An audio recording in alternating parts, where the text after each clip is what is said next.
विद्यार्थियों में प्रोफेसर पूरनमल मीना से आचार्य हिंदी, राजकीय महाविद्यालय सवाई माधोपुर। विद्यार्थियों, आज हम बीए पार्ट प्रथम के प्रथम प्रश्न पत्र के बारे में पढ़ेंगे। जैसा कि आपको पता है कि आपका पाठ्यक्रम के अंतर्गत भक्ति काव्य का जो प्रश्न पत्र है उसमें आपको 6 कवियों को पढ़ना है, जिनमें सबसे पहले है कबीरदास, सूरदास, तुलसीदास, मलिक मोहम्मद जायसी, मीराबाई और रश्का। इन कवियों के बारे में अध्ययन करना है, जिसमें आपको हिंदी साहित्य का आदिकाल और भक्तिकाल दोनों को इसमें प्रश्न पत्र में पढ़ना है, जिसमें आपका आदिकाल का काल विभाजन है, भक्ति काल की क्या परिस्थितियां रही है, संत काव्य परंपरा के अंतर्गत जैसे आपके राम भक्ति काव्य और कृष्ण भक्ति काव्य परंपरा,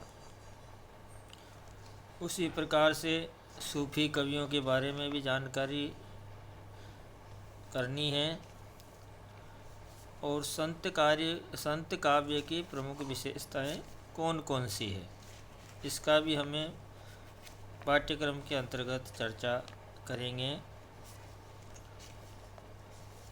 सूफी काव्य है, राम भक्ति काव्य, कृष्ण भक्ति काव्य, ये सभी हमारे पाठ्यक्रम में पढ़ने हैं। इनका विस्तार से हम अध्ययन करेंगे।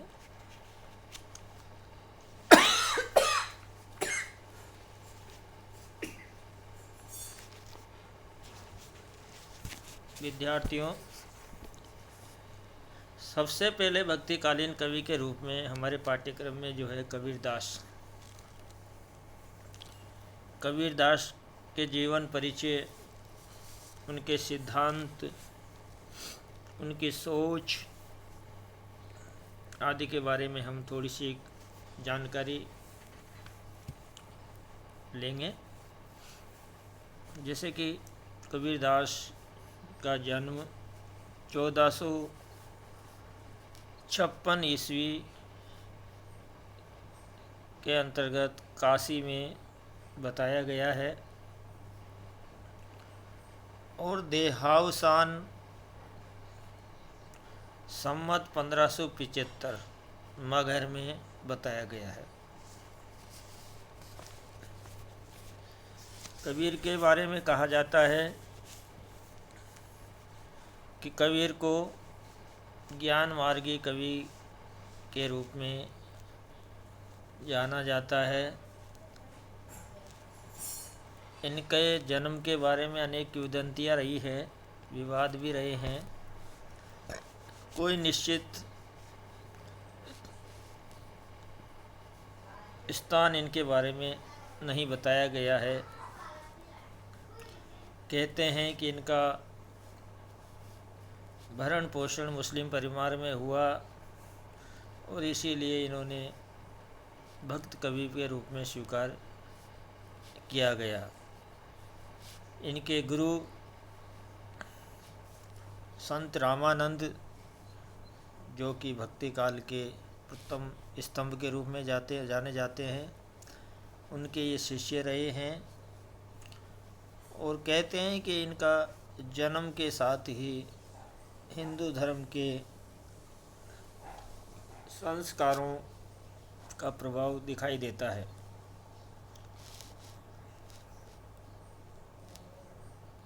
कबीर की विशेषता यह है कि वो मुसलमान और हिंदू दोनों को एक समान मानते हैं, कोई भेद नहीं करते हैं।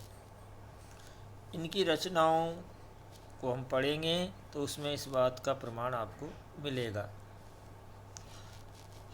क्योंकि कबीर उपासना और मन की पूजा पर विश्वास करने वाले कवि रहे हैं। मंदिरों में, मस्जिदों में पूजा करना उनको तिरस्कार की भांति लगता था। उनको पंडित नहीं जाना जाता, किंतु एक उपदेशक के रूप में उनको स्थान प्राप्त है। इसीलिए कबीर को मानवता का पोषक भी माना गया है और क्रांतिकारी संत के रूप में भी इन्हें स्थान मिला है। कबीर ने व्रत, रोज़ा, नमाज, बाहरी आडंबर, हिंदू और मुसलमान का लड़ना झगड़ना आदि बातों का कबीर ने बहुत ही सटीक ढंग से खंडन किया है, जैसा कि हम इनके दोहों में पढ़ेंगे। यदि हम कबीर के विशेषताओं के बारे में चर्चा करें तो उनकी विशेषताएं संक्षिप्त रूप में हम चर्चा करते हैं कि कहा जाता है कबीर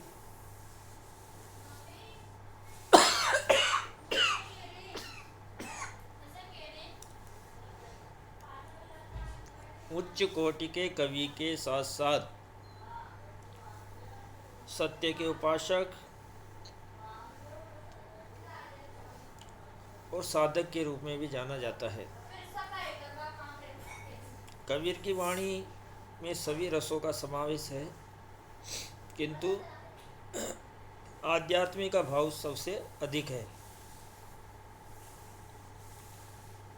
कबीर का साहित्य के ग्रंथों की जो संख्या बताई जाती है वो लगभग 57 के आसपास बताई जाती है।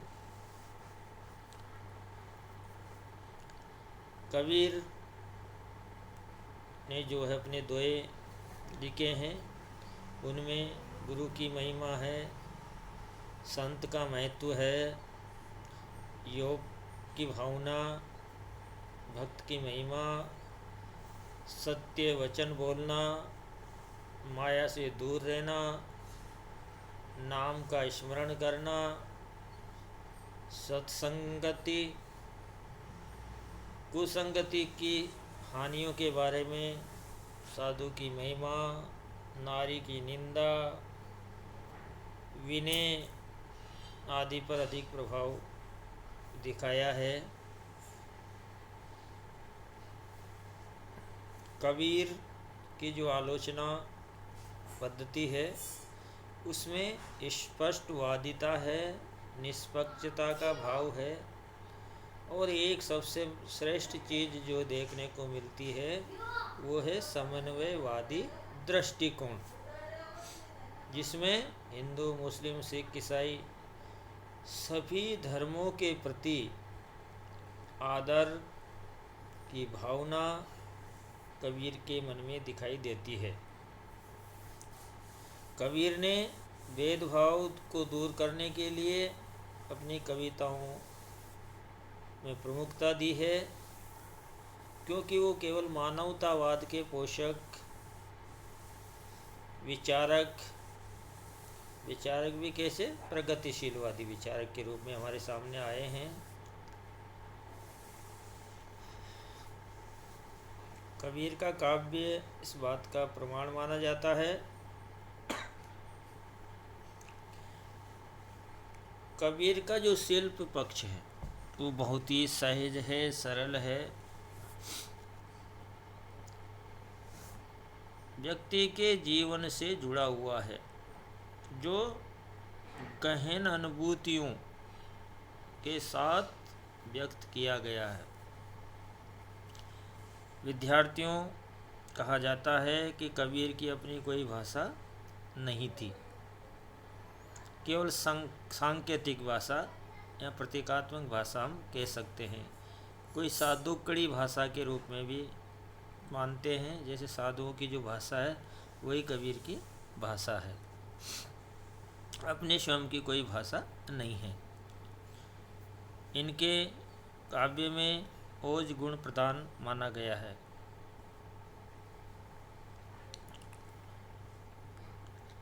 कबीर के अलंकारों में अनायासी अपने आप ही समाहित हुए हैं। उनमें प्रमुख रूप से रूपक है, यमक है,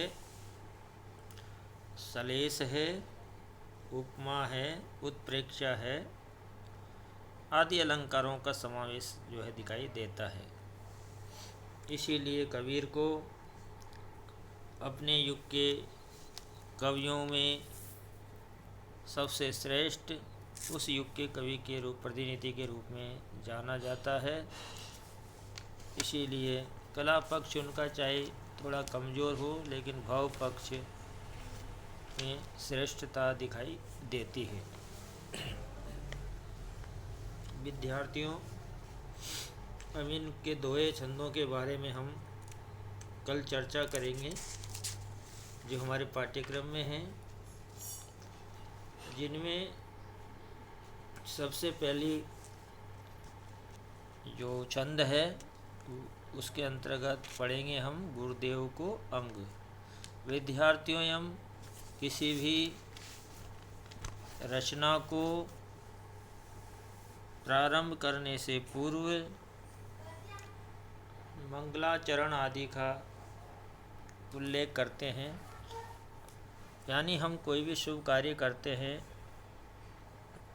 उसके पहले ईश्वर की स्तुति, उसकी प्रार्थना आदि करते हैं।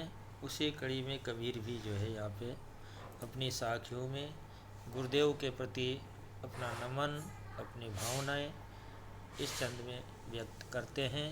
विद्यार्थियों, कल हम इसको विस्तार से पढ़ेंगे। नमस्कार।